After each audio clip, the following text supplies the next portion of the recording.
Okay, in this tutorial we're going to be talking about string timbre based on range, hopefully improving our writing by focusing on having an awareness for this timbre difference, whether or not we want things to be cohesive and homogeneous, or if we want something to stand out. So what you're looking at here is something called the Spectrotone Chart. You can find this on the internet, however, I can't stress this enough. I own a copy of this. You can go over to the late Peter Alexander's website. And not only can you purchase this and do what I did, take it to a print shop, blow it up and laminate it, put it on your wall, but he actually sells entire orchestration courses based on this chart. It's called Visual Orchestration. So it's kind of blurry, so you can't really read it, but that's okay, because again, you should go buy it. But basically what it's doing is taking each range of each orchestral instrument and then assigning it a color based on an approximate timbre that it produces at that range. Now, it's in orchestral order, so it starts the woodwinds. You know, you've got saxophones here, horns, brass, percussion, and then you've got strings here at the bottom. So this is contrabass, cello, viola, violin. Now, one thing that this does that our sample libraries really don't is break this up by string, each one having a different timbre in range on its own. However, unless you own I think Hollywood strings, you've got positions, and cinematic strings 2, not cinematic studio strings, just cinematic strings 2 has just first and fourth position. But other than that, all of us other plebeians don't have access to that, so we can't really control that with our sample libraries. However, something that we can do is obviously focus on the range and avoiding other little pitfalls with sampling, but we'll get into that in a second. So you'll see that the very lowest of each of these different instruments here in the string section starts with the color purple and then moves to the color blue, green, and then eventually yellow on their fourth string. And aside from the bass, they're all tuned to fifths, so it shouldn't be too hard to figure this out on the fly. You won't need this chart with any practice. But if you look at this chart, this purple that they start on, it says mellow. I'm going to kind of disagree with that when it comes to the string section. The first fifth of each of the stringed instruments, I wouldn't say it's mellow. It's almost like a dull, gritty texture, almost scooped. So it can be kind of boxy in the mid-lower area and then have like a thready quality to the actual bowing. And I've got the cello loaded, so if I play just a C minor in the bottom position here,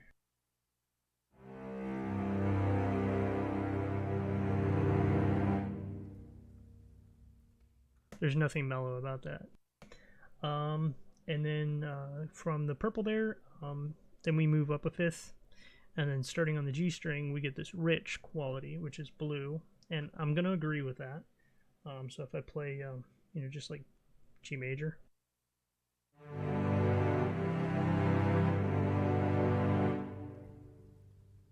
that seems pretty rich. We go up another string, we get this green, which is a pleasant timbre. Again, I'd agree with that. So starting with the D.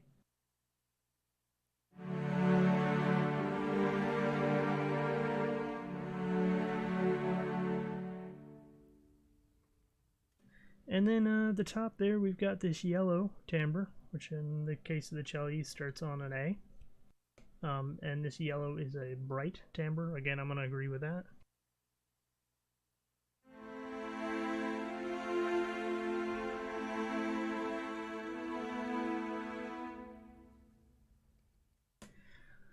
Now, when it comes to actually voicing chords, whether or not you want to be homogeneous versus stand out is a different topic. In fact, the examples I'm going to show, I often intentionally do that, because what I like to do is I might, with the chord structure, I might create a timbre that is homogeneous, right? So if I am, like if I'm doing the bass, and I have an example of this, a bass and the two violins are doing chords, then I try to keep them homogeneous, right?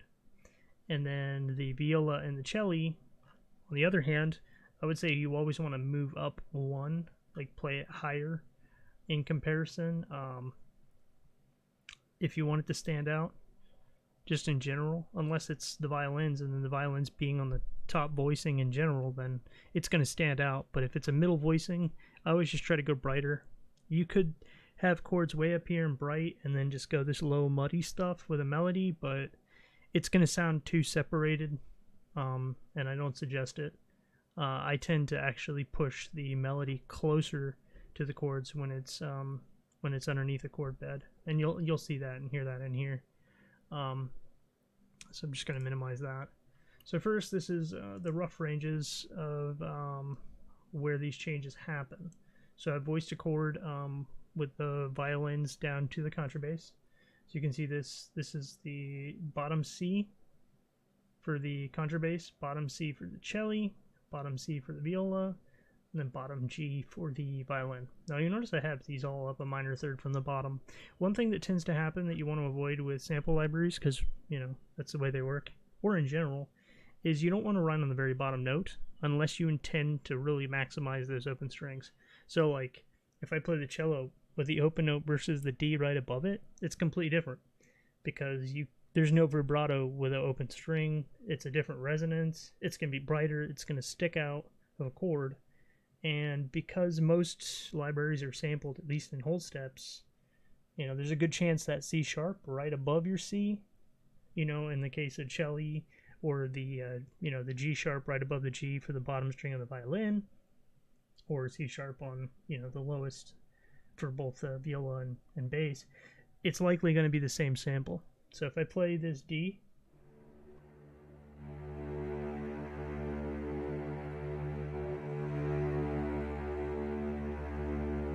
now I try to play that C. You hear it?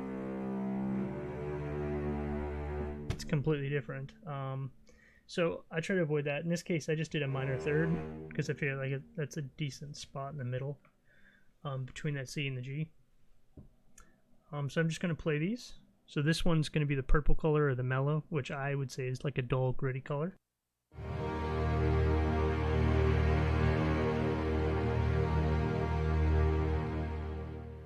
And this next one is going to be the rich one. It's higher up. And you can see that, once you move up a string, it's going to be a much different timbre.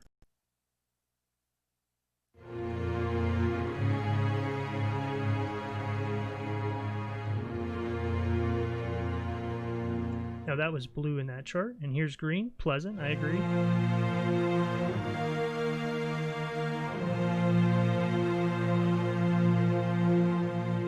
And then bright, which is the yellow color on that chart.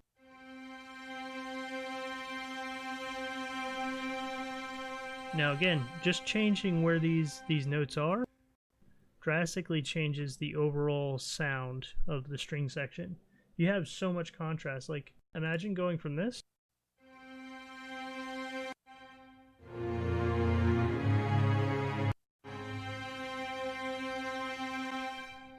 it's just it's the fact that even if we voice the same notes on different instruments, it can be a radically different thing. Just some of these things right here. So like these, the violin and viola right here, sound drastically different than the cello in the same range over here. And you can hear that. Now what you're seeing down here, I'm using orchestral tools, Berlin strings, and the expansions. I do actually use a patch that crossfades between sol tasto, normale, and then solpant on top. So I can actually accentuate some of the roundness and warmness, and then also the brightness and the thinness. But as you can see, for the most part, this is down here, the CC2. I stay mostly in the middle. And sometimes I'll change it just to blend a little bit, but it's just minor. So I prepared 4 examples real quick. So the first one's starting with this purple tone, or mellow, which again I think is a dull grit sound. Here we go, let's play this again.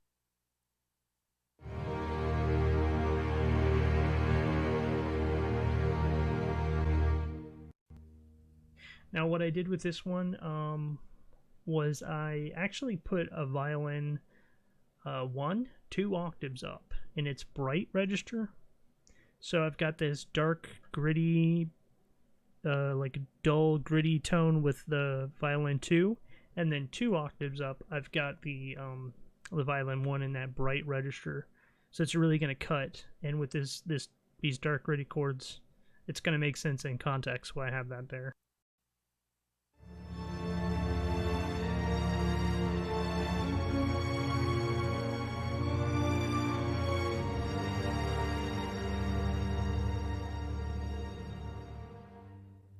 Now, again, it's like the downside with that timbre is it's good for what it is. If you maybe put some low trombones in there doing chords, but I would not put a whole lot of anything that is bright because it is going to steal the show, which is why I put the violin 1's 2 octaves up just to really bring that out. If I disable the violin 1's, it's not going to kill anything.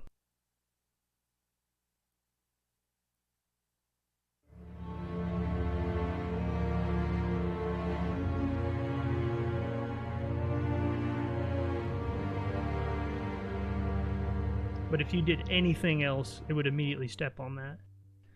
So right here, I've got this nice big pocket. If I want to put some nice quiet choir doing some triads, just oohs or ahs, just right in this register, I can do that. Again, that's just preference. Now the next one, the rich tone color or blue on the Spectrotone chart. Let's go back and review. So that's going to start on the it's basically going to start on the D string for the bass, and then it's going to be the G string, the G string for the cello, or G string, G string for the cello, and you can see what the ranges are on here. Again, I put it up a minor third again, so.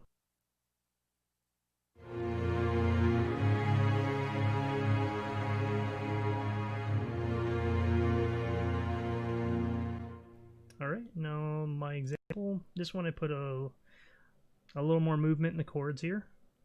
But even though there's movement in the chords and a pretty close melody to the chords, timbre-wise, the melody is going to stick out on top, especially if it's got more unique movement.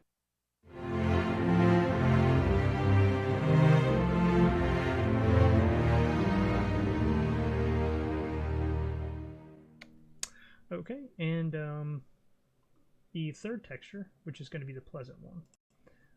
Go back to this. This one's going to be the green on the Spectrotone chart.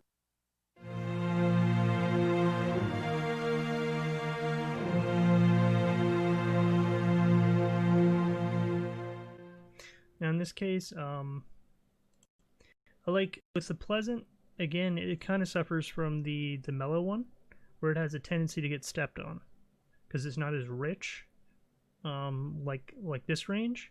So what I did was, this is one of those examples where I'm actually going to not have the violins do the melody. Though I could, it would just end up really high, which again, it wouldn't be bad. But in this case, I actually have the violin 1 and 2 and the bass playing the chords. And they just kind of do like a, basically just like a opposite motion when it comes to this back to a pedal. But I put the melody on the cello and the viola. Now the viola in this range is actually pretty close to the pleasant range in the first place. It's really more or less it's in the range of the rich. But this is starting to get bright for the cello. So you're gonna hear the cello's gonna stick out like a sore thumb on this one. The viola will too, but mainly it's just the brightness of this cello being that high is just gonna carry the weight.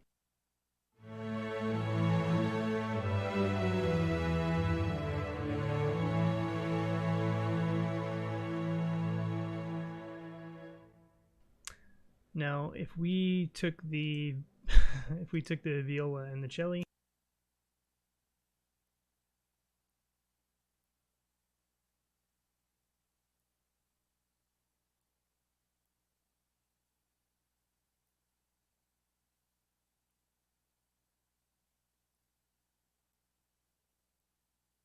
If I put that up an octave, it's going to cut through everything.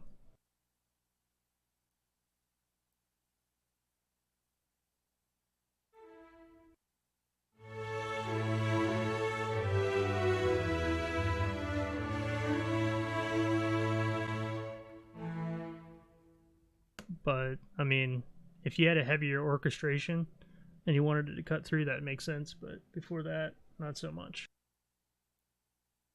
Last but not least, this is the bright example. The contrabass doesn't have a very bright timbre. Even at the top register, you're probably not going to get sample that high, and it's not going to be good tone quality, so I'd avoid it.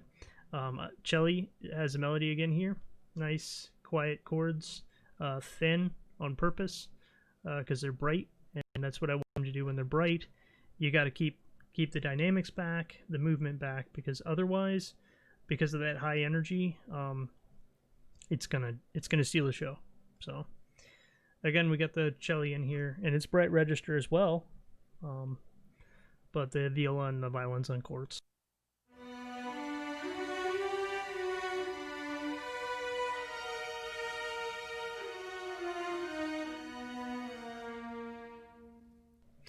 Well, I hope that helped. You know, if you need to pause the video or restart it, it's always there. Go check out that Spectrotone chart, and good luck.